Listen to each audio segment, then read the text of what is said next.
Madame, monsieur, bonjour. Compte tenu des déclarations présidentielles de mercredi soir, compte tenu aussi de la situation sanitaire particulièrement tendue sur Issou, je reviens vers vous afin de faire un point sur les modalités d'organisation des services communaux à compter d'aujourd'hui.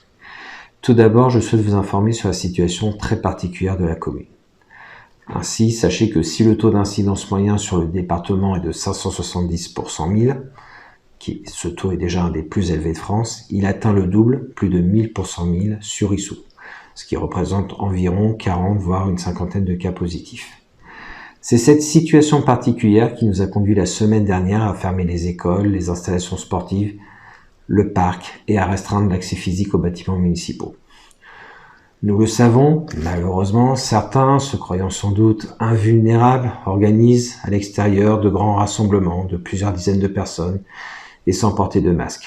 À chaque fois, sachez-le, nous appelons la police, qui malheureusement ne peut pas toujours arriver dans les meilleurs délais. Je m'adresse aux auteurs de ces faits. En agissant ainsi, ils prennent un risque considérable. Non seulement vous prenez un risque considérable pour vous-même, mais vous prenez aussi un risque considérable pour vos proches, pour les membres de votre foyer. À chacun désormais d'assumer ses propres responsabilités. Je vais donc vous présenter les mesures prises sur Issou. En ce qui concerne les écoles, votre principal interlocuteur à ce titre est et demeure bien évidemment l'Éducation nationale. Pour notre part, nous ferons notre possible pour accueillir les enfants de publics prioritaires concernés dans des conditions optimales. Concernant le périscolaire, le centre de loisirs, durant la période de vacances, donc dans 8 jours, le centre de loisirs relève de la gestion municipale. Nous accepterons l'inscription des enfants dont un parent au moins est considéré comme public prioritaire. Je profite toutefois de ce message pour vous rappeler que vous avez jusqu'à mardi soir pour procéder aux inscriptions. Concernant d'autres prestations, la maison des jeunes sera fermée jusqu'au 3 mai, le relais d'assistance maternelle n'accueillera plus physiquement parents et assistantes maternelles, mais il demeurera ouvert en mode télétravail, pour les activités de conseil notamment. Quant à la bibliothèque, elle fonctionnera en mode click and collect. Pour les marchés et les commerces itinérants, sauf nouveau durcissement des conditions sanitaires, notamment sur Issou, ils rouvriront à compter du samedi 10 avril. Nous espérons ainsi pouvoir lancer le marché que nous attendons tous avec tant d'impatience le mercredi qui suivra, à savoir le 14 avril.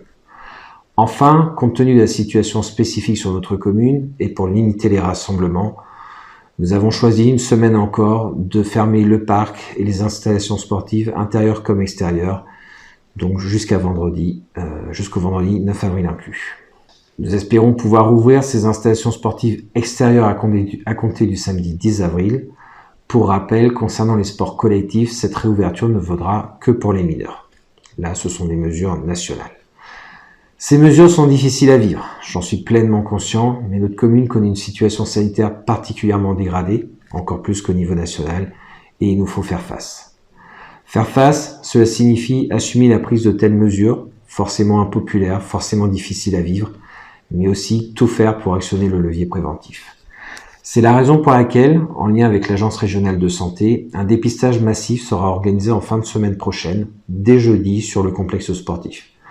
Nous n'avons pas encore tous les détails, il est ainsi possible que ce dépistage se déroule sur 2 jours et se prolonge vendredi, mais nous reviendrons vers vous sous 24 à 48 heures dès que nous aurons toutes les informations nécessaires. Je vous invite à vous y rendre en nombre et à relayer cette information autour de vous.